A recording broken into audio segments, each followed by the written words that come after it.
Welcome back to another episode of the Frustrated CEO podcast. My name is Patrick Lyons. I'm one of your hosts. I'm here with my esteemed colleagues, fellow co-hosts, and friends, Leb Tannenbaum. Well, Leb, welcome to you. Thank you. Hello, hello. And our other colleague, Patsy Freeman. Patsy, how are you today? I'm quite well. Glad to be here. Good to have you. I'm excited about our guest, somebody that I have known my entire life. In fact, it is my sister. But before you think there's nepotism that gets you on the Frustrated CEO podcast, she's actually managing partner of Lyons Associates, a full-service law firm based in New Jersey, but serving clients nationwide. So let me introduce my sister. My sister is, and this is her bio, this is not me saying, she is part lawyer, part human. Terry is not just the managing partner of Lyons Associates, which, as I mentioned, is a multidisciplinary law firm with attorneys litigating all over New Jersey and serving clients all over the world. But she also holds a master's degree in social work. She's the best-selling author of the book Sticks and Stones, Life Lessons from a Lawyer, which you can find on Amazon. She's a former state Supreme Court clerk and a foster and adoptive parent to New Jersey's abused and neglected youth. Terry's perspective is intellectually insightful and emotionally compelling, and I can agree, I'm her brother. Terry's a trailblazer, launching the first of its kind free divorce app for the smartphone, prosecuting appellate cases that impact millions of citizens, and authoring and overseeing numerous publications with widespread reach across the nation and planet. She's been featured in over 250 news and media outlets across the nation, but none as interesting and as exciting as the Frustrated CEO podcast. So, Terry Lyons, welcome to the Frustrated CEO podcast. I think that's the first thing that you and I have agreed on in over 50 years of my life, that none of my appearances is as exciting or as important as this one. So we finally agree on something. Thank you for having me, guys. It only took 50 years. I love it. Thank you for having me, guys. Oh, thanks for coming on. So Terry, when we were, you and I were speaking about having you on, and one of the things that drew me to, led me to invite you and ask you to come on and talk about, you have been really, I would say for years, for as long as I've known you, as you've built your practice, you built a very successful practice. We'll talk about that. But for years, as you've been building this practice, it's always been with an eye toward exiting it, right? Which is something that CEOs are always thinking about. How do I want to build something that I can leave eventually, so I don't work for the rest of my life, and something that perhaps a legacy that I can leave, perhaps something that funds my retirement. So as we were talking through that and trying to come up with a name for today's episode, you were pretty adamant. You said, I don't like businessy named titles. And your suggestion for today's episode, which we have gone with, is don't let the door hit you on the way out. Why is that the title? Why was that top of mind? Why did that resonate with you? Well, first, I don't like businessy titles. I think that if a title has too many words or is too technical, you've already lost me as a human, and I think that we lose other humans' interest as well. The second reason is, very candidly, I want to bring some practicality, reality, and humor to exiting a business. Father Time is undefeated. I've never encountered a business owner that got to hold on to their own business in perpetuity. So I thought it was a good way to remind us. It's something so basic and so silly. Hey, don't let the door hit you on the way out. Well, the reality is that exiting a business, as complicated and as scary as it can be, also it can be simplistic if you do it the right way and you think about it the right way. So that title just resonated with me, for good or for bad. Now, as we were preparing, kind of outlining a little bit of the flow of the show, you broke the process of exiting down into 4 big buckets, and we're going to cover each one today. The first one is knowing your exit. Tell me more. As I've stated just a minute ago, Every business owner I've ever encountered at some point is going to have to exit our businesses. And because of that undeniable truth, we as business owners have two choices. We can either be exited on other people's terms, or we can choose to be exited on our terms. And so one of the things that I encourage all business owners to do is to sit down with a cup of coffee or a glass of wine or your favorite chocolate cake or under your favorite shady tree and really envision what your exit will look like. There's three basic types of exits, and I'm happy to talk about that, or the three most common ways to exit. But in order to execute any life goal, you first have to know what you really want and how you envision it. So know thyself and know thy exit. Terry, I have a question. So every time I've been around an exit, especially lately, it's been people who are aging out, right? One of the questions that I get asked a lot, and I'd be really interested in your experience around this, is, well, I don't know what will happen when I retire. I don't know what I'll do. I don't know how I'll spend my time, and it scares me. So that's a great question. That actually gets to the fourth bucket. Okay. There are four buckets that I see as imperative to effectuating any exit. The first one is know thy exit.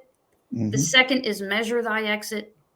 The third is execute your exit. And the fourth is enjoy your exit. And I'm happy to jump to the fourth. It is terribly important that business owners develop passions outside of their business. And that is true for several reasons. First, developing passions outside of our businesses makes us more rounded people. It gives us broader perspectives. It makes us hang out with people we might not otherwise have hung out with. And the second reason why it's important to have passions outside of your business is so that when it's time to exit, I will confess to you my experience that even business owners who are resolute in their exit, who know what they're doing, who speak it, who make it happen, nevertheless, there still are moments of ambivalence within that process. It's kind of like when you raise your children and you know they're about to go to college and you're excited and you're happy, but you're also, have that ambivalence. What does this mean for me? The importance of that fourth bucket of enjoying your exit is because it then helps you remain more resolute in what you're doing for the exit. And you're not panicked at the end. Oh my gosh, what am I going to do with all my time? What am I going to do with my life? So I believe that any healthy business owner must simultaneously, from the day they start a business, that same day they need to contemplate his or her exit, and that same day they need to cultivate their outside interests and passions. So if someone's waiting until they retire, oh my gosh, what am I going to do? It's going to be harder, but it's never too late to find a passion. That's my take. I agree. No, that's really good. So I'm thinking of one individual who brought in literally, I was in their office on Monday. He brought in, I guess there was a 2, 3, or 4 page piece in the New York Times about exits. Oh. And there was a cartoon, and it was pretty large. It was probably pretty stereotypical, but it was the guy who had been leading a company and leading the people, now listening to, basically it's him and his partner. And the partner was saying, and let's do this and you do this. And, it was kind of like that. So what I thought was beautiful about it is that's part of maybe what you haven't envisioned, or you don't even know. It's like when your kids all are gone, you're suddenly an empty nester and you don't know exactly how that's going to play out. So I think no matter how planned and well visioned you are, there are going to be some things where support someone to talk through some of the things that you might be concerned about or maybe a mystery to you. Art? Hey, Art, Yes. I think your phone's ringing. Is that you? No. So when you say, passion and envision, have you experienced in your practice where you have to offer support in places maybe that you didn't even know they weren't written in the exit? They weren't written in the exit strategy. So again, I liken this to launching children. Lots of things aren't written in the exit. And that's why I believe that you need to be true to the core values and the core reasons that led you to the exit and the plan, so that when you have those inflection points, you can go back to, what's my reason for doing this? What's the goal I'm trying to achieve? And like any other business decision, I just like death is a part of life, exiting is a part of starting. And I think if more business owners contemplated their own exit, as just a natural evolution of the business, it'd be A, less scary, B, it'd probably be, effectuated with greater success, and C, I think more people would enjoy it. So yeah, and I think that varies depending on what type of exit you have, right? And like my experience has been, there's generally 3 types of exits. And I think regardless, that's why I say it's important to know your exit and what type of exit you intend to have, because then that's going to drive every decision along the way and what you do when you have those things that weren't written into your plan. Mm-hmm. So you mentioned that a couple of times. From your experience, what are the 3 types of exits? So there are many types of exits. My experience has been for the top 3, the 3 most common types of experts. And I say this in my experience, being an entrepreneur, spending a great deal of my life with entrepreneurs, and also counseling. We do business litigation at my law firm, also counseling our own business clients. Generally, the top 3 types of exits are: 1, where the business simply closes. The business owner has no desire to create any lasting systems and processes. The goal of the business is to create as much cash as possible, to have this cash generating machine, cultivate as much cash as you can. And then when the business owner reaches his or her number of cash, not age. I don't believe exit should be predicated on age. I think it should be predicated on other things. But when the business owner reaches that level of cash in which he or she is comfortable, the business owner turns off the light and the business goes away. Clients go away, equipment goes away. And that's one way a business is exited. There's pros and cons with that. The second most common way of exiting that I've seen is where people sell their business to a larger entity. That's where mergers and acquisitions come in. So I'm a law firm. I'll tell you, at least once a year, we get calls from larger law firms. Hey, Terry, we're interested to buy you. Do you want to be subsumed? And that's where the business owner gets a chunk of cash for being sold.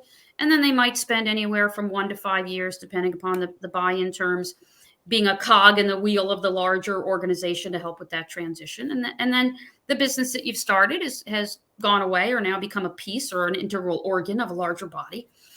And then the third way, third most common way that I've seen a lot of business owners exit is where they try to create a legacy business which continues as it is after the original founder is gone.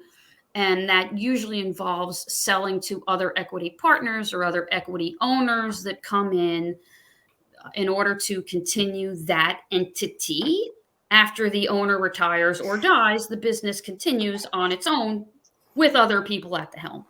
And each of those, and if there's other variations of all those things, that's just my, top the 3 most common that I've experienced.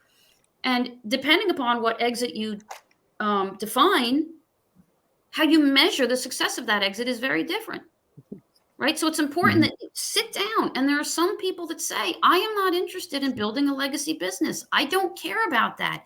And people who say that Good for you. It's kind of like people who say, I don't want to have children in society. Like, what do you mean you don't? Is there something wrong with you? No, if I just want to have a business that serves my purpose, that helps me make a lot of loot, and then when I'm done, who cares?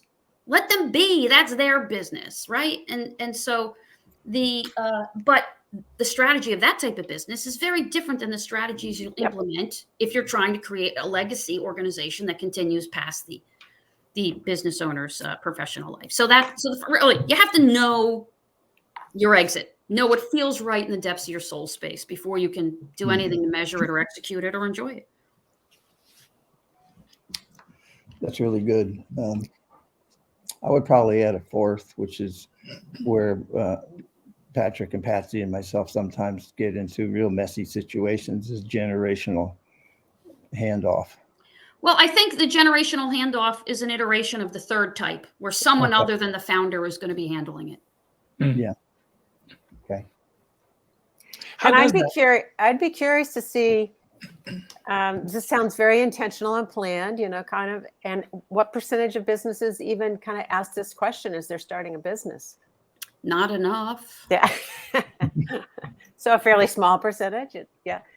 I mean, it's if you're not asking the question, what's my exit on the day you start the business, you're an irresponsible business owner. Wow. What makes you say that?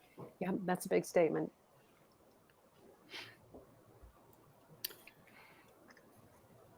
Commerce serves a purpose. And it's kind of like, and again, I liken this to children. Do you purposely have children without knowing where you're going to live or how you want them to be when they're adults and gone? Maybe not. But I just, I think business is really important. Business creates wealth for our families. Business serves customers and clients. Business creates jobs and security for those around us. And because of how important it is in our daily lives, to not consider what's going to happen to something you create when you leave is selfish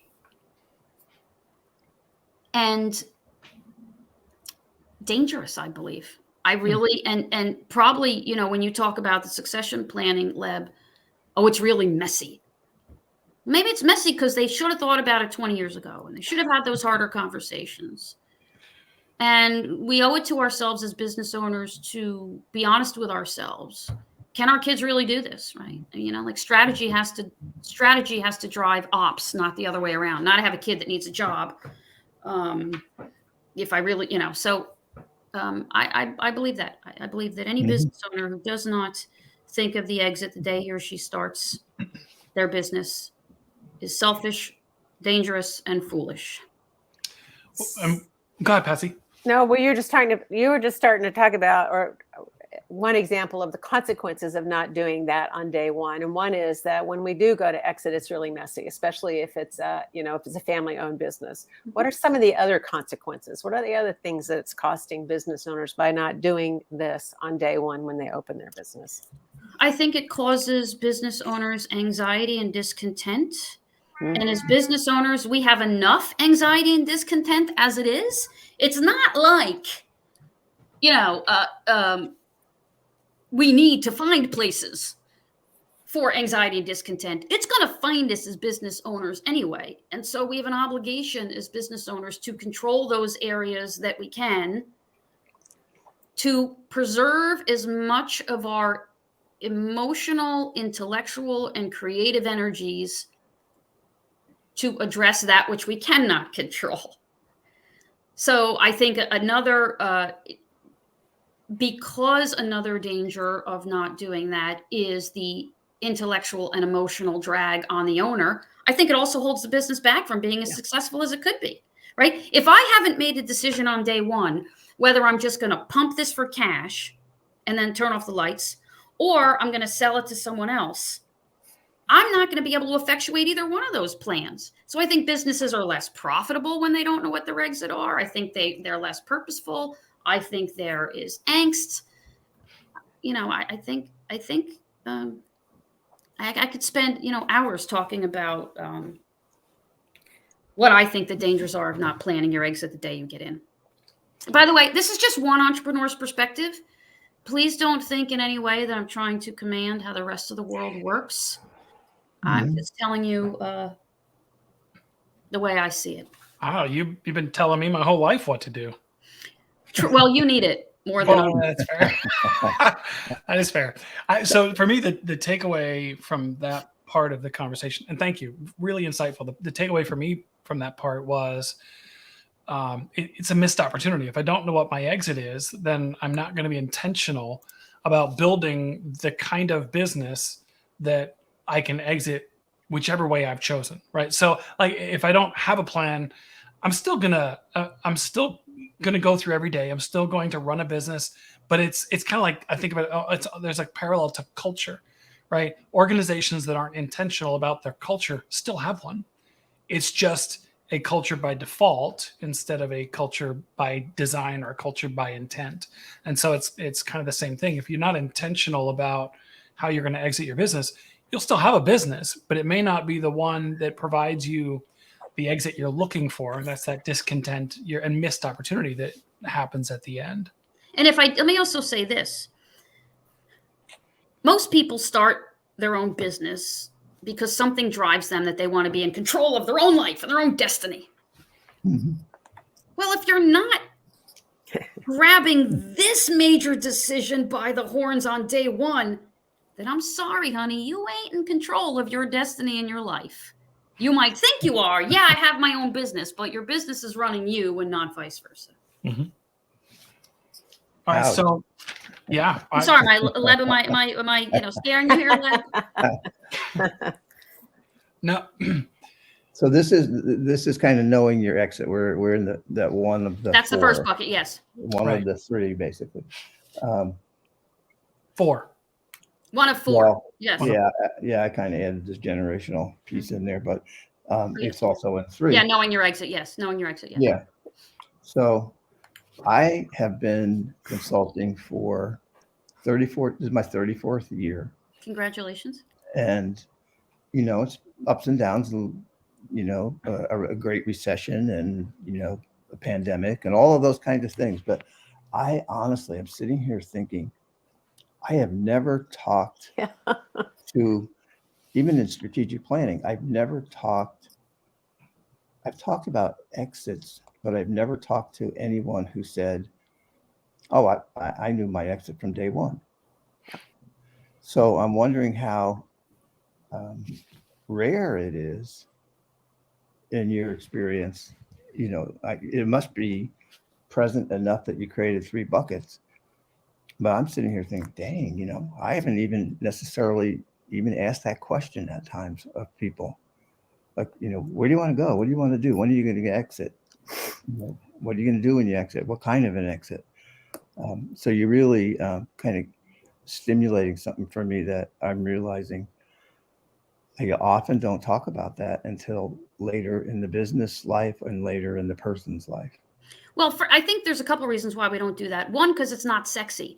Just like you don't hold a newborn and say to the newborn, "You're so cute. When are you going to die?" So that's part of it. It's not exciting or sexy. Uh-huh. I think it's also difficult. And I think, candidly, most business owners, when they're starting, still don't even know how to tie their shoe. And me too, right? I didn't know what I was doing what do you mean I have to know how I'm going to exit? I don't even know how I'm going to start this. You also want me to know how I'm going to end it? I think there's reasons why that conversation has been avoided. I simply think we're doing a disservice to not have that conversation with people who start there. And I do that. So I've worked in various incubator groups and I teach. I help scale businesses up, just like I do this as part of my association with various entrepreneur groups. And I do it for free. I do it happily. And I mentor businesses how to help them scale up, from all the way, from 0 to millions. And And when I meet the baby, what I call the baby entrepreneurs, the one you just want to pat on the head and give them a cookie. And I say to them, I ask them 3 questions, like what makes you amazing? What's your business plan? And what's your exit? And they look at me and I say to them, well, I can't mentor you unless you do some hard work on what your exit is. And they look at me again and I say, go home this weekend, talk to your spouse, talk to your significant other, take a notebook, sit down, figure it out. And then they come back to me. They're like, aha. And then I'm like, okay, now that you know your exit, let's create commerce. Let's create a plan. Yeah. It's going to help you meet that goal. So that's just, I work backwards and it's worked for me. Mhm. It's a little bit like, Others I can't speak to. it's a little bit like right. Jim Collins says, we'll start with the end in mind, right? So you're building a business knowing how you're planning to leave it. So we've spent a lot of time on knowing that I exit. And then the second bucket Is measure your exit, right? Talk about that. So again, if you know that all you want to do is pump cash and you're just going to turn off the lights and leave, well, you better do the number backwards. Okay, I want to make sure that by the time I retire, I have 1 million, 5 million, 20 million, $2, whatever the number is. I don't care what the number is. Know what you want your number to be in the future. Work backwards, discount that for purposes of, time, taxation, all that stuff. Come up with your markers and start measuring the hell out of it and make daily decisions predicated thereon.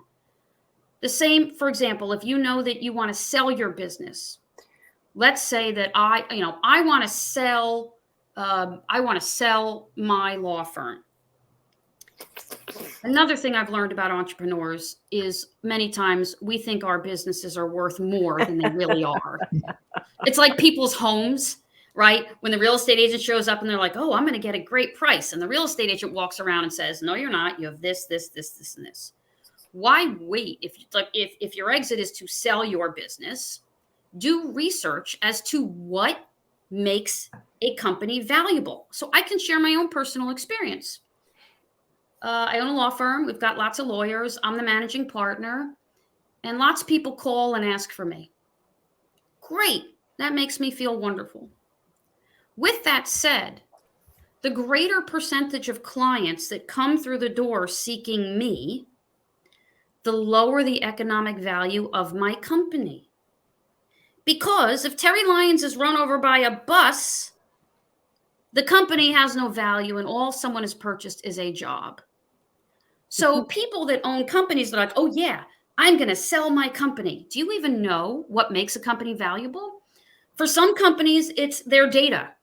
You can talk to accountants, you can talk to lawyers who specialize in mergers or acquisition or specialize, and you can say, all right, what are the multipliers on EBITDA, right? And so for some companies, it's you better have kick-ass technology. And if you know that that's a marker that's going to multiply your percentage under EBITDA when you sell, then when you're going to make a strategic decision, do I hire more people or do I buy a better program? You know what you're doing. Some companies, the value is their data. Some companies, their values are their trade secrets or their formulas. Some companies are worth only their customer list. Mm-hmm. And so find out, once you know the kind of exit you're going to have, find out what maximizes the value of that exit, work it backwards, and that gets to the third bucket of execute the strategy. And execute every decision in mind with those measurables in place. So a number of years ago, I was fortunate enough to travel to Barcelona with some entrepreneurs, and we were hanging. You guys, I don't know if you've ever heard of Vern Harnish. A bunch of us were there hanging out, and we were at FC Barcelona, and we were learning about the business operations of FC Barcelona, multi-billion-dollar giant. Okay, I want to know what's the secret. Give me the secret sauce of FC Barcelona. And it happened when they came to the conclusion that their entire mantra was a 2-word mantra: ball possession. Well, if you're a soccer team, you can't score a goal if you don't have the ball. The other side can't score if they don't have the ball. And so then what they did was every single decision that they made, every single decision was predicated on that. From what type of grass do they plant? Where do they place the goals in proportion, the goals and the goal lines as to when the sun is setting based on when the typical game is happening? How do they put the loudest fans where? What general managers, what cleats are they wearing? Every strategic and it was predicated on ball possession. And hence FC Barcelona is one of the most dominant, right? So, when executing your exit, which is the third bucket, first, know the kind of exit you want. 2, find out what makes it valuable and how you can maximize that. And then 3, you better make every damn decision meet those markers, or again, you're wasting time and space. Mm-hmm.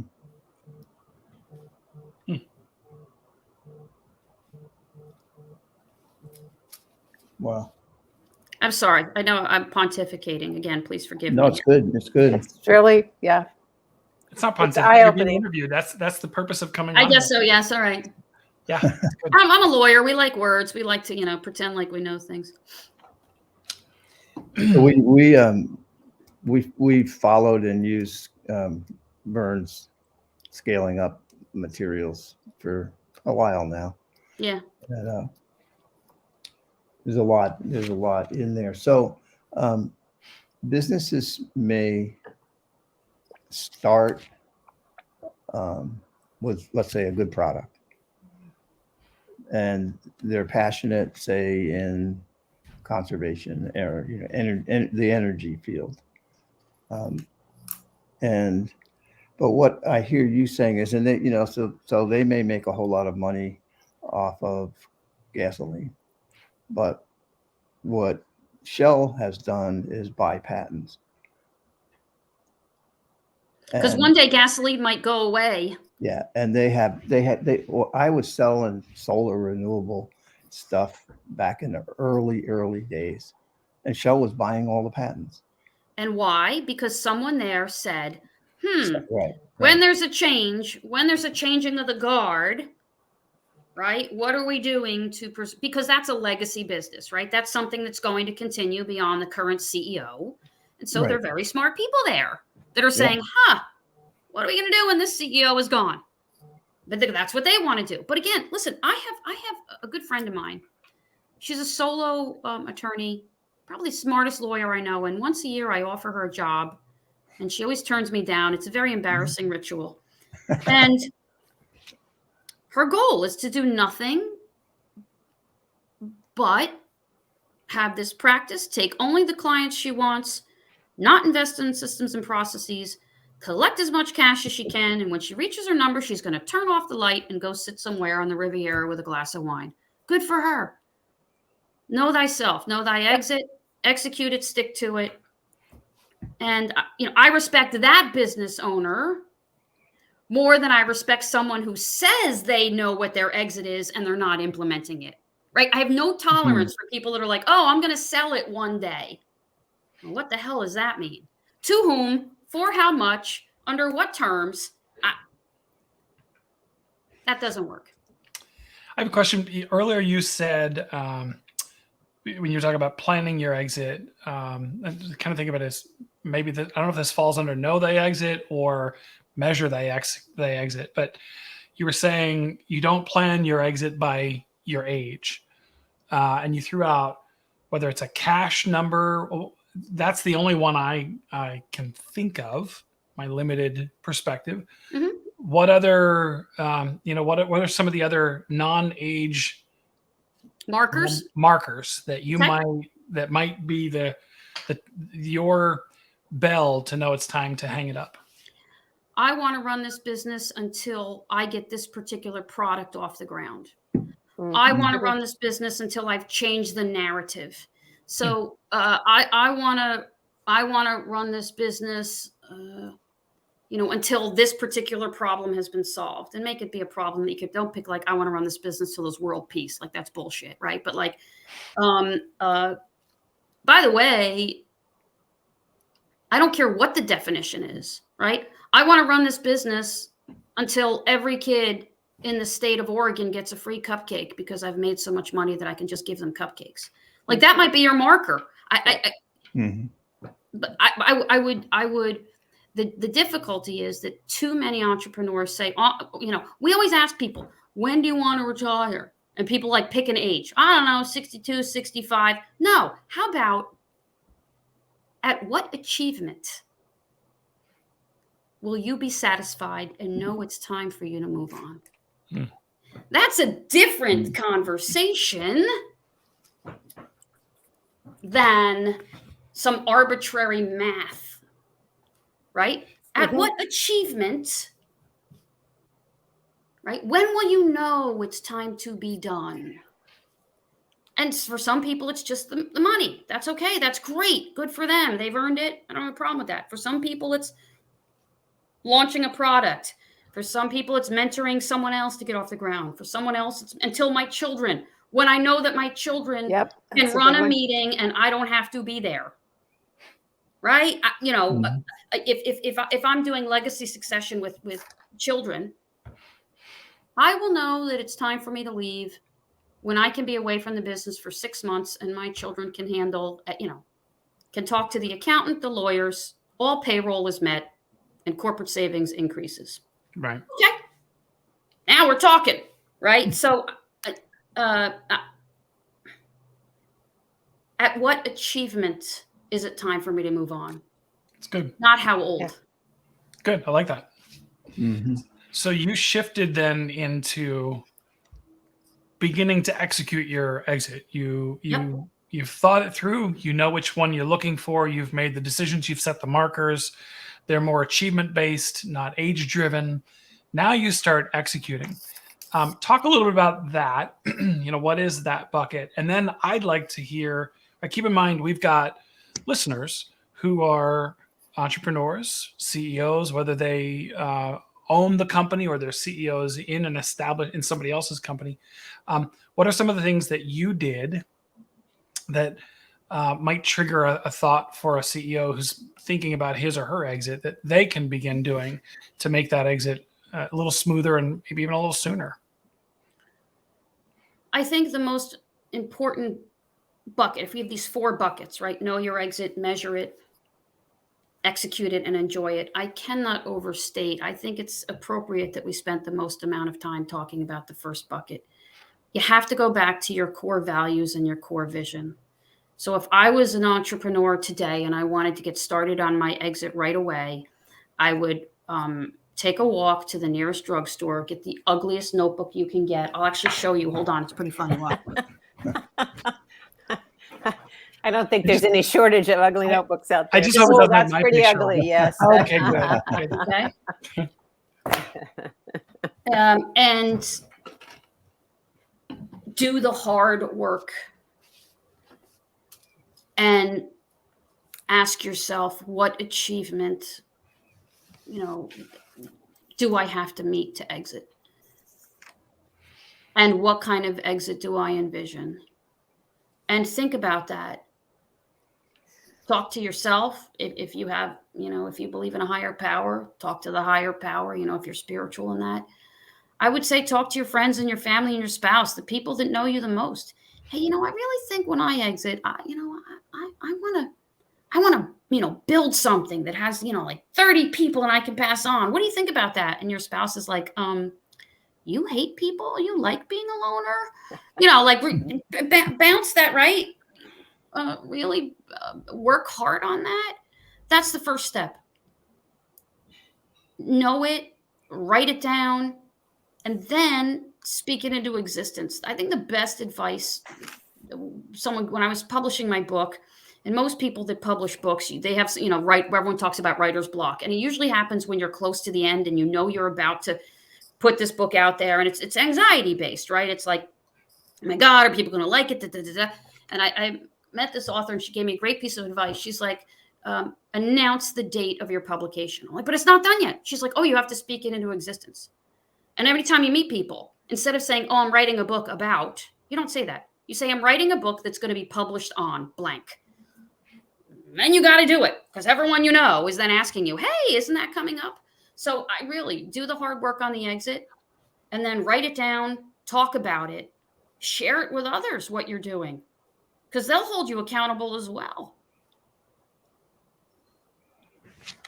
So some of the hardest work, Terry, that we do is in this execution area.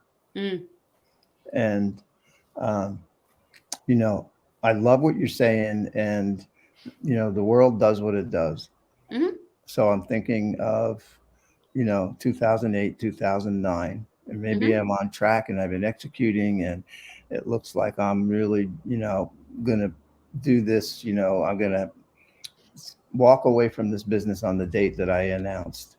And I've been speaking it into existence and making it happen. And then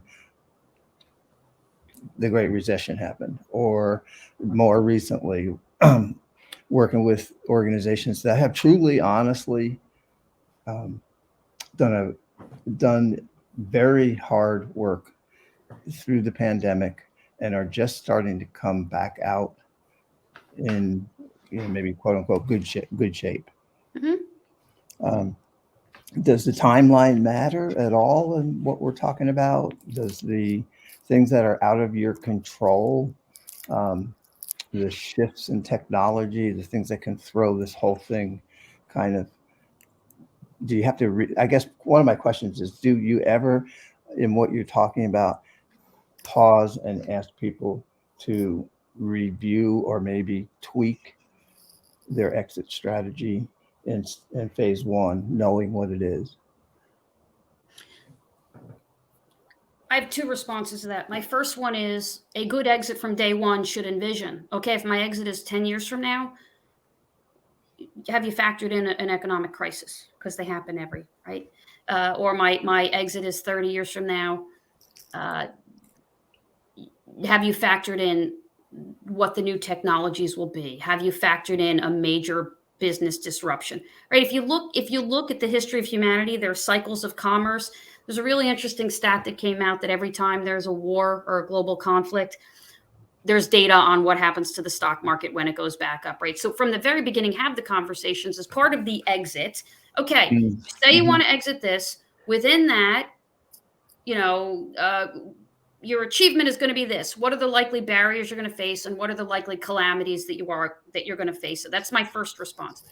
My second response is give yourself permission to pivot. Only, however, if it is in a responsive way. So the pandemic hit, and I can either pivot and say, okay, I was supposed to be done, you know, in 5 years. I guess there's nothing I can do. I'm going to be done in 7 years. No, that's bullshit. Pivot and find out, because in any crisis, in any calamity, in any major disruption, there are opportunities. And if you know your core values and you go back to why is it important to me? How do I envision it? It will be easier for you within the lay of the land. I think it was Roosevelt that said, in any time of crisis, there are three things you can do. The best thing you can do is make the right decision. The next best thing you can do is make the wrong decision. And the worst thing you can do is make no decision at all. So I think, yes, tweaking it, only, however, if it is rooted in the core values and what's important to you that you set intentionally from the beginning, and only if it is in a responsive and not despondent manner. Got it. Yeah, it's kind of like when we were doing culture surveys in the 2008 to 2010 period, we basically saw two responses. If you generalized all the responses, some were proactive and most were reactive. Correct. And by the way, if you're proactive about your exit on day one, you're more likely to be able to practice those skills anytime any crisis comes up. Yep. Right? Yeah. It's the same emotional and intellectual muscles. So I have no idea if this relates to anything we're talking about, but what is Sticks and Stones? Does any of this tie into the book? Oh, I hell don't no. know anything about Hell the no. book. No. Sticks and Stones is done very well in book clubs. It's a kooky book. What it does is because I have a master's degree in social work, I tend to look at the world a little differently than most lawyers. And I'm a litigator. I've, litigated all over the place. And a lot of times when you're a litigator, you sit in court and you get to watch humanity unfold in all its glory and gory and everything else. So there was one day when I was a baby lawyer, I was sitting in court and I saw a funny story, or I saw a story, and I'm like, that really puts a spin on blah, blah, blah. And I went back and I just kind of wrote it down. And what I started doing just for fun is I started collecting these notions of life lessons we've been taught our entire life, pairing them with legal stories that either prove, disprove, challenge, or give a new spin on that lesson. So, for example, we've all been taught growing up, sticks and stones may break my bones, but names will never hurt me. The first story is a true story about a New Jersey family that had 3 children and named them Adolf Hitler, Heinz Himmler, and Aryan Nation. And what happened to that family, and very sadly, all kinds of domestic violence, child abuse, all kinds of crazy things happened. And so after telling that legal story, it says, sticks and stones may break my bones, and sometimes names can hurt me. Mm. And then each vignette, a number of the vignettes have questions afterwards. What would you do? What do you think? And so it's been a lot of book clubs like to, kismet over it and discussions. And there are some potty words in there. And it's a quick read, and seems to be doing well. And let's talk about execution, if that's okay. Executing the plan, as Leb said, that's where we spend the most amount of time, and I think it's where a lot of businesses stumble. So, how have you prepared your business? How have you executed this long-term plan that you've had, that you've written down? You've set the markers. How do you go about executing it? Talk about getting the right people in the business, being able to go away for 6 months and trust that things can run. Talk about, depending upon which exit you were looking for, how did you prepare the business for your exit? So that's way too technical for me. Okay. When I encounter business owners that are not executing, it's for one of 2 reasons. Either it's because they don't want to, or they're incapable. So if I encounter a business owner and they're supposed to execute and do something, yeah, I know I was supposed to hire that secretary, or I know I was supposed to send out this memo, or I know I was supposed to invest in this system and process. I know I was to, and they're falling short on execution. It is either A, that they don't want to do it. And never underestimate the value of that, again, because most entrepreneurs, we get into business because no one likes to be told what to do. And so we can do whatever we want. Nobody tells us what to do. And who the hell are you as a consultant, someone who I'm paying? You're not going to tell me what to do because I pay you, go pound sand. So half of the time it's because the business owners don't want to do it. And the other half of the time it's because they can't do it. So what I would encourage, if when I encounter a fellow entrepreneur that is not doing something which is necessary for execution, I say to them, okay, tell me, which one is it? Is it something you can't do, or is it something you don't want to do? Then they laugh. And if it's something they don't want to do, then that's a time you revisit the core values. Okay, why don't you want to do it? Well, I'm afraid, or why don't you want to do it? I decided I really don't like that. Or, sometimes it's, what? I'm sorry. I don't have the bandwidth right now. I don't have time. Bullshit. The other thing that I do as an entrepreneur, when there's things that I have to do that I don't want to do, I bribe myself. I promise myself something. So I just bought a brand new RV, and it's really, brand new for me. I'm really excited. And that's part of enjoying the exit, right? So I knew I had to do something hard, and I speak it. When I do this, I'll bribe myself to this. So if something's not getting executed, it's because they don't want to do it, or they can't do it. And if they can't do it, well, that's an also equally important conversation to have. Why are you incapable? Do you not understand it cognitively? Is it technically above your head? Well, that's the answer. Anytime someone's not executing, why are you having 10-hour meetings about why they're not executing? There's only two reasons why people don't execute. They don't want to, or they can't. Period. Nothing more, nothing less.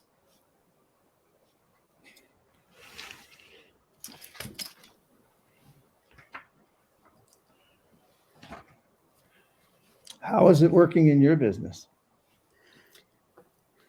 Or, and like Yeah, I will tell you it is simultaneously the best and the worst thing I'm doing on a daily basis.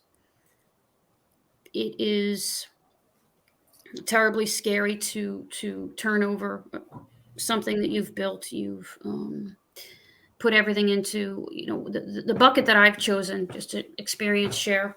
I think that's what entrepreneurs do, right? We experience share.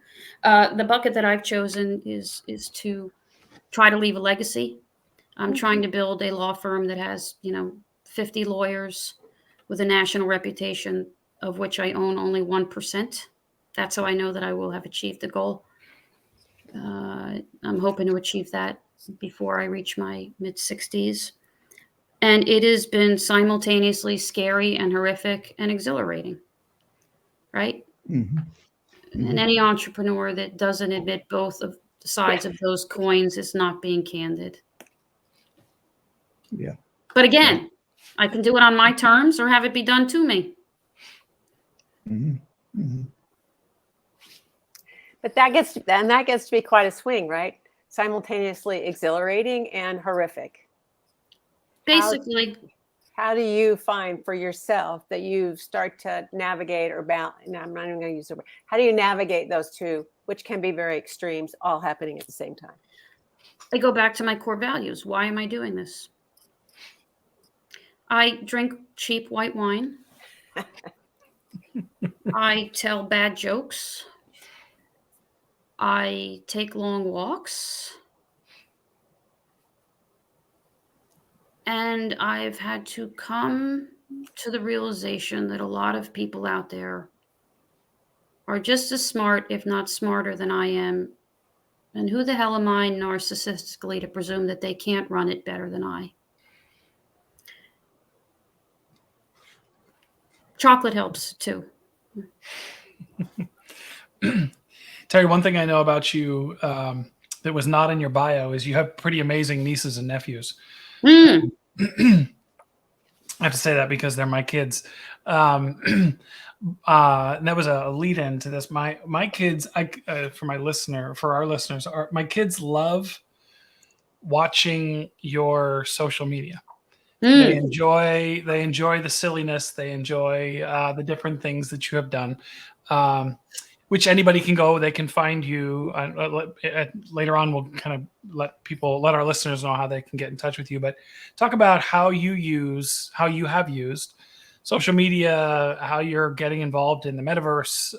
And I just know this from conversations we've had to grow your business, something that a listener can potentially do to capitalize on what's coming. You talked about disruptions in technology. The metaverse is certainly one of them.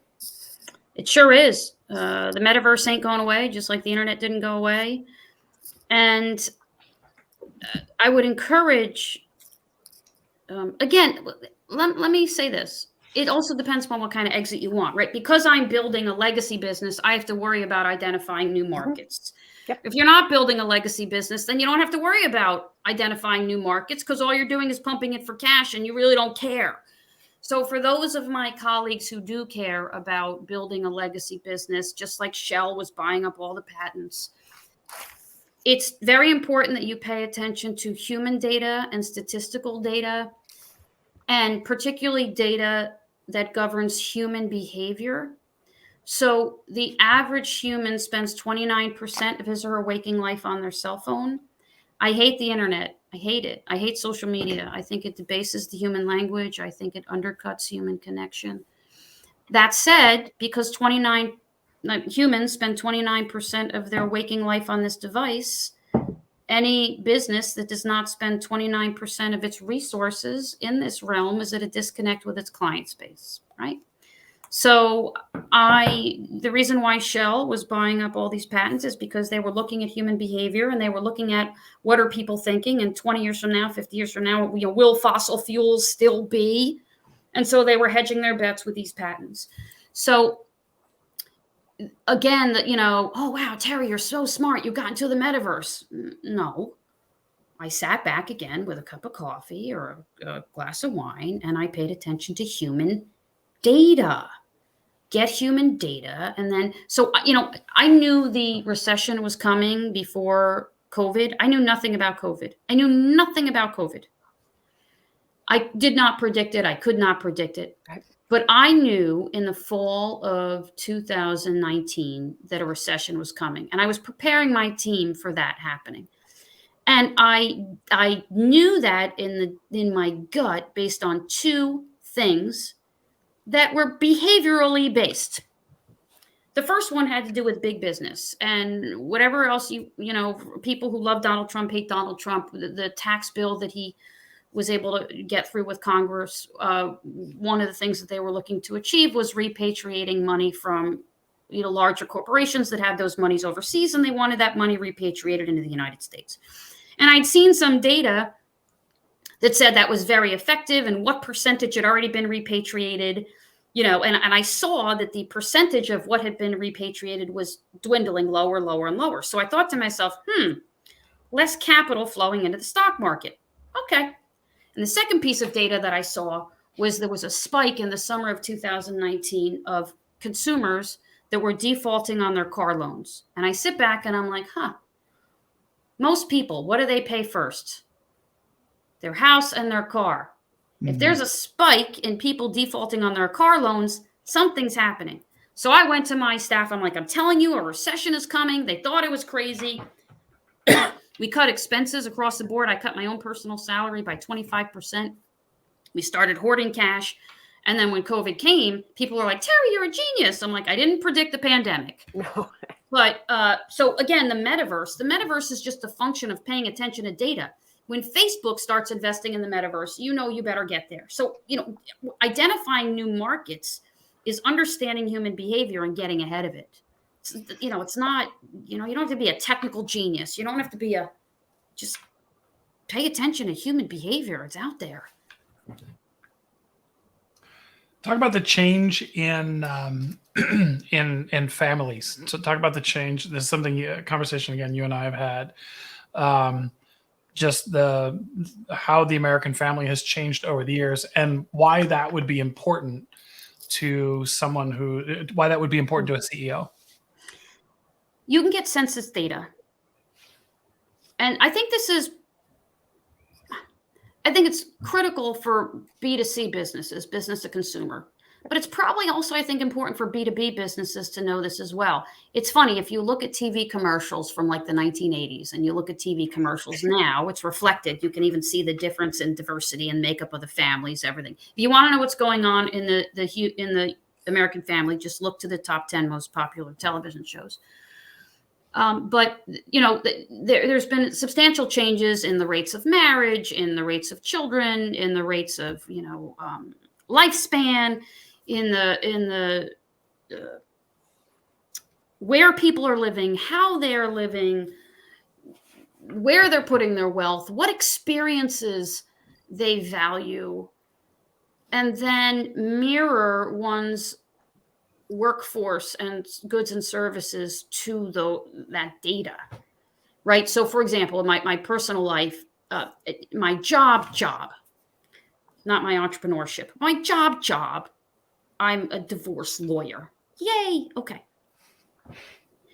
But if I advertise myself as a divorce lawyer, so in the United States, if you look at out of 100 children under the age of 18, only 48 of those children live in your typical 2-parent heterosexual, like never divorced home. So if I advertise, I'm a divorce lawyer, I'm walking away from 52%. Whereas if I advertise myself as I'm a family attorney, I specialize in the makeup and the breakup of the family. Now I can deal with the multi-generational families. Now I can deal with blended families. Now I can deal with adoptions. Now I can deal with domestic violence. Now I can deal with gay couples, right? So, getting in the metaverse, great. That was just a function of studying human behavior. So I would encourage any business that is not studying human behavior is probably just as reckless as those who don't plan their exit. So DEI is a big topic. It seems to me that it's a topic that maybe is talked about more than action oriented, but it's a topic. And I'm watching companies struggle. Mm-hmm. You know, Patrick had someone on who was surprised by a wonderful picture of everyone in the company in the Midwest. And then they got put it on social media, and they got a lot of feedback that was pretty, unwelcome or just unthought. They were completely surprised by it. And it was, I guess you put it in the negative column because there was almost no diversity in the picture. By the way, right now there's 4 white people talking. That's not Yeah. lost on me either. Yeah. Yeah. Yeah. White, middle class, educated people. Yep. Exactly. And so in envisioning or executing or recruiting in your business, as an example, Mhm. Do you have thoughts for, because we know there are listeners and frustrated CEOs who are like really struggling or pulling, their hair out, so to speak, trying to figure out, it's not that they have a problem in their heart. Maybe they have a problem in their geography. Maybe they don't understand how to recruit. Maybe they don't think they have any control over it. Maybe it is a problem that they have to work through because they have no experience with certain groups of people. And that can be kind of just, an inhibitor in some way. So just anything about that, and when you're talking about valuing human data and how Well, that I can tell you it's interesting. There's been an uptick in interracial marriages in the United States. And social scientists believe that is because of social media. Because, 30 years ago, how did you meet your life partners? You and your friends, people that look like you, went somewhere where other people like you hung out. And now, because of these devices, I can meet people from different neighborhoods, different SESs, so there is interesting, if you look at the data for interracial and intercontinental relationships and marriages, those are on the uptick with this the younger generation than they are for the older. So that's some interesting data right there, right? Which is why, by the way, you're seeing more soda and snack commercials with like interracial couples. It's not just because they're trying to be diverse, it's because their consumers are more, right? Like that, TV rarely reflects what the advertisers want society to be. TV generally reflects what their consumers will look at so they can sell their product. So that's just if you're looking at human data. I think, my experience on this. So just to give you a little bit, I'm a white lady. All my children are African American. We're foster and adoptive parents. And Patrick and I were raised in a family that was very loving, very supportive, and taught us treat all people equally, regardless of what they look like. And because that's the way that we were raised, I didn't understand, how pervasive some of these issues were. Until the first time, I'm driving with one of my kids and they get pulled over, and the first thing the cop says doesn't speak to the child, but asks me, am I okay? Right.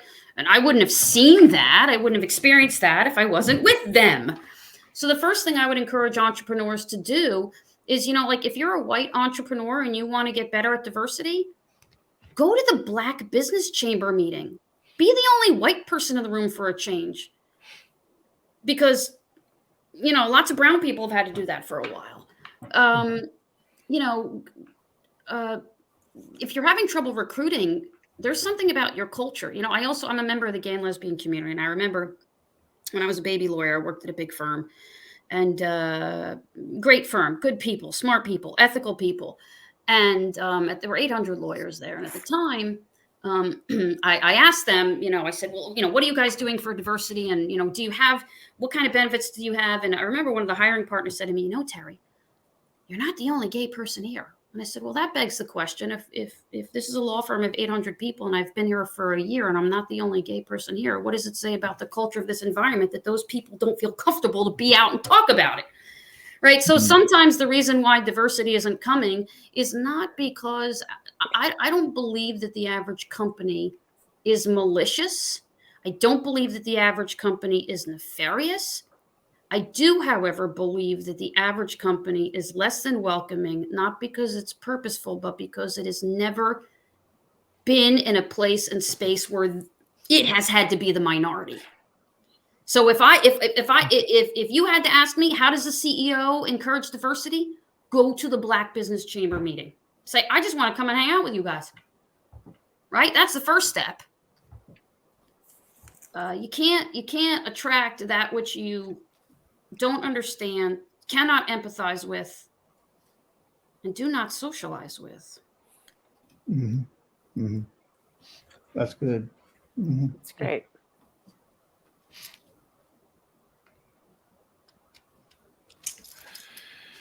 So the last bucket, if we kind of let's like round third and begin to go home.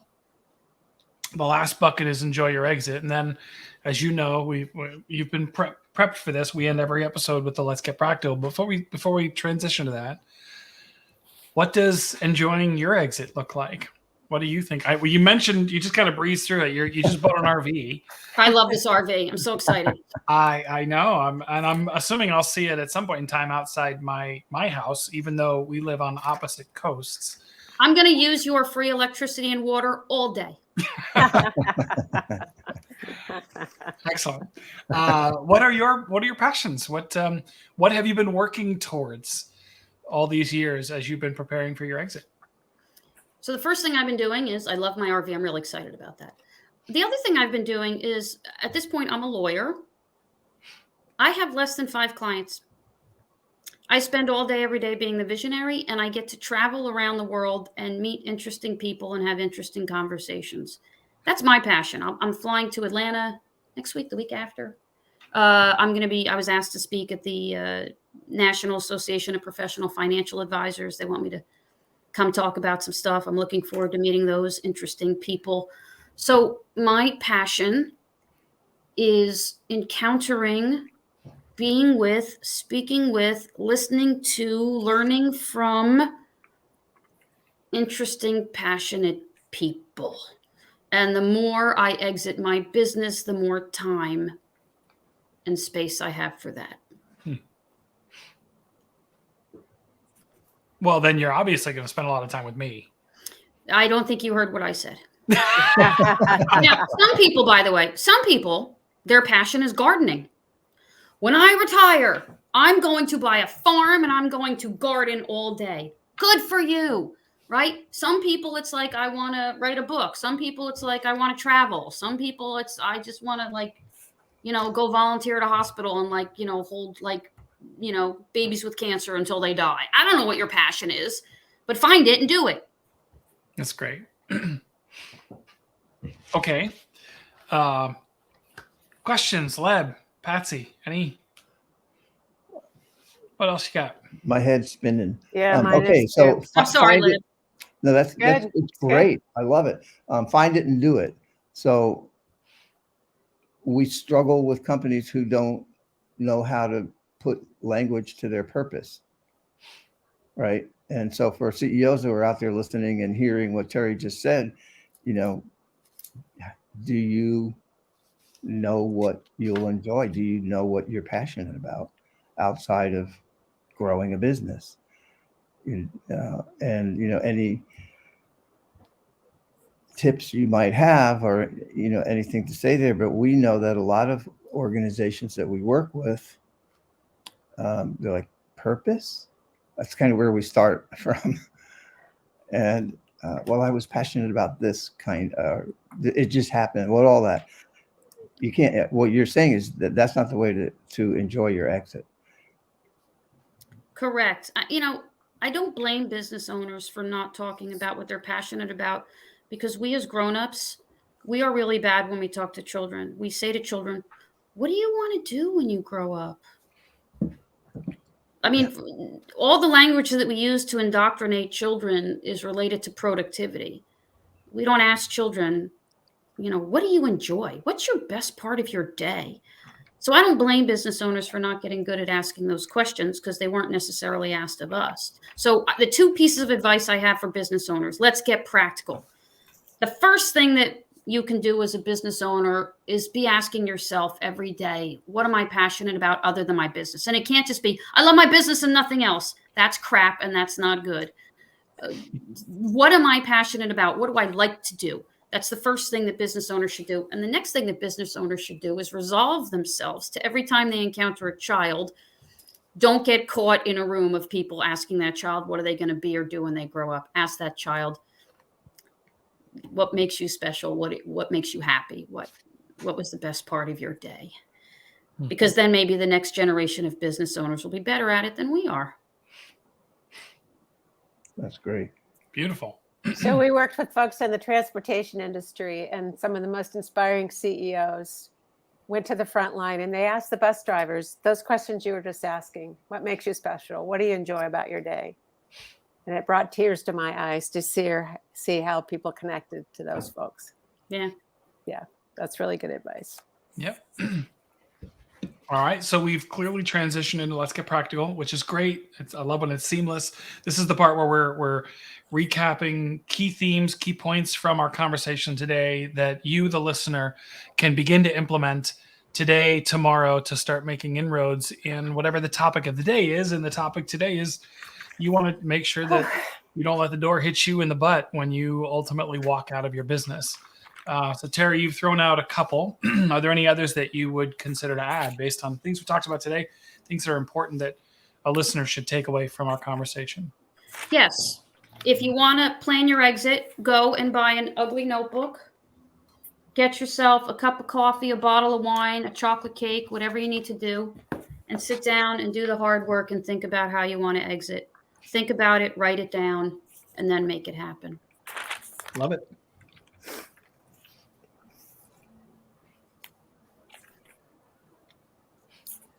Any more? I don't want to cut you off. You are my older sister. I'm trying I'm to. supposed to come up with more practical tips? No, that's good. That's good. I just. Yeah, okay, let's go. Okay. I don't want to limit your creativity. That's all. Yeah, right. Okay, that's what it is. Okay, let's get practical.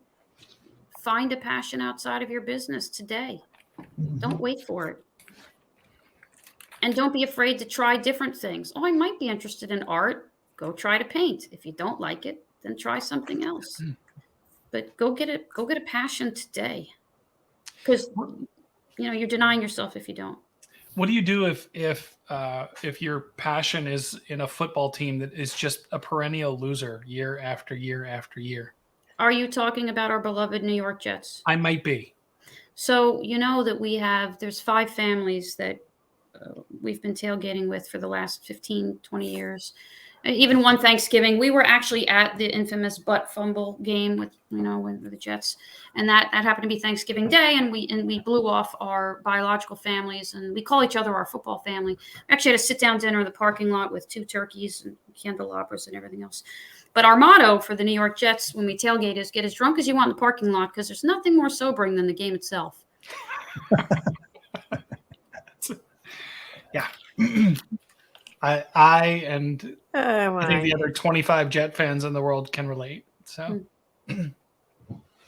good. Oh gosh. Lab or Patsy, what when you think about items for our Let's Get Practical episode 27, don't let the door hit you on the way. You want to jump in, Patsy? Sure. One that comes to mind is know your values, be true to your values, live your values, use your values to evaluate the execution and your exit strategy. So that's one that really. The other was around the data around human behavior, and from a lawyer's mouth, no less. I love it. Is that there's a lot of wisdom, there's a lot of direction. So use data to guide you in your decisions. That would be another one I have.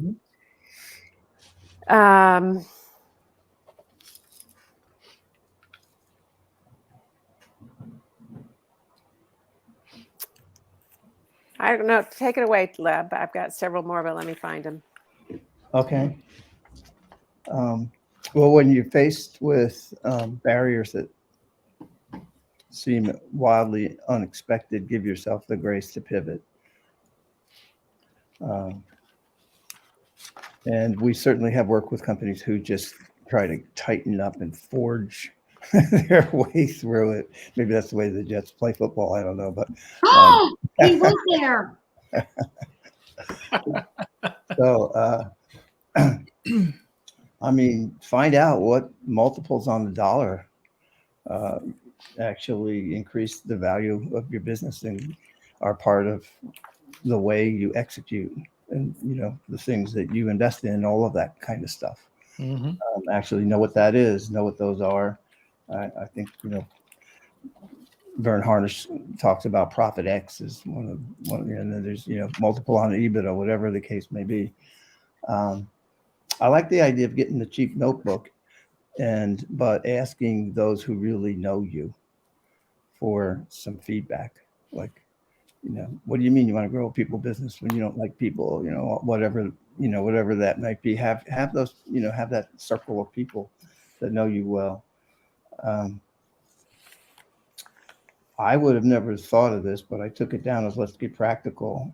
There's only really 2 reasons for not executing. So you don't want to do it because you started as an entrepreneur because you could do it the way you want to do it, or you're incapable. And you don't have to stay there, but at least admit it and then see if you're going to get capable. One more, let's see. Well, I did love human data, but I just loved in general, you know, the metaverse. Just pay attention to what's happening. I think, you know, the way we've often talked to companies is somebody has to be in charge of identifying trends. So it, you know, may as well be you, CEO. Well, you can either be a part of a trend or be dominated by it. Right. Yeah. Yep. Yeah. It's good. My turn. Exactly. Yep. All right. I had a few. First and foremost, Terry, I love what you said. That caution: don't plan your exit by age. Make it more achievement based. So whether it's something like a profitability target, cash target, launching a product, whatever that achievement might be that drives you, that I think, to the point you made a few times, aligns with your core values. It has to be something that is true to and honors your core values. Otherwise, it's not going to be enough to sustain you. But not just picking some arbitrary age marker. I thought that was really cool. I like when you were talking about writing your book and speaking your work into existence, speaking your creativity into existence by sharing the dates, by talking about it as if it's going to happen, and then holding yourself to those commitments. I thought it was really wise when you said that your exit plan needs to account for the inevitable changes and disruptions that are going to happen in technology and in the marketplace. And if you're planning a long-term exit strategy and you're not factoring that in, then you're going to be, I think, caught with your pants down. My phrase, not yours. Much like the New York Jets again. Just like the New York Jets. Yeah. I was feeling so good about this until I brought them up. And then the last one, I really astute. And boy, I can, it tied back to a conversation I had with an African-American business owner, talked very similar, but you know, if you want to improve the diversity in your own company, then how about starting by joining the Black Chamber of Commerce, or right, go be where you're the 1% in the room instead of the 99% in the room, just to understand what it feels like, just to you know, immerse yourself, broaden your perspective. Like you said, I think you said, I'm just here to hang out. I thought that was really insightful and practical, and yeah, good stuff. Good advice. Anything else anybody wants to add? I loved your opening question. What makes you amazing? So get to know people. Be curious. Ask them what makes them amazing. That's good. Thank you for having me, guys. Really, this was such a pleasure. And I wish you and your companies and your families and all the commerce that you're creating, my wish for you is that it resonates with your soul space, and that you sleep well at night knowing you've given it your best shot. So that's what I wish for all of you. Man. Okay, Terry, if someone would like to get in touch with you, if they consider themselves to be an interesting person and want to share that passion, or they find you interesting and they share that passion with you, or I should say, and if one of our listeners needs any kind of legal support it's not really in any area, it sounds like you and your firm full service. So what's the best way to get in touch with you? So again, my name is Terry Lyons, Lyons. You can look us up, Lyons and Associates. You'll find me. You can look up Sticks and Stones, Life Lessons from a Lawyer. You'll find me. You can look up Wicked Smart, Super Kind Lawyer. You'll find me right now. I think if you type in Lyons and Associates, Lyons and Associates, you'll find us somewhere. Follow us on TikTok. That's fun. You can find us. What was that free app? Oh yeah, it's a free app. You get it in the App Store. It's a free divorce app, first of its kind in the industry. And this again, it was invented close to a dozen years ago, knowing again that people were living on this. I think what we're most proud of about it is that it has a couple components. Besides having a free child support calculator, we started for our New Jersey clients, and I'm thinking about trying to take this national. But it permits the user the beauty of the app is it serves not just our clients, but it also serves our feeders, like other professionals that would feed us. So by the instant press of a button, the users can be instantly connected to domestic violence shelters all over the state of New Jersey. Mental health professionals can, by the click of a button, find out when and how to report child abuse. There's some good things in there. It's free. You'd find it.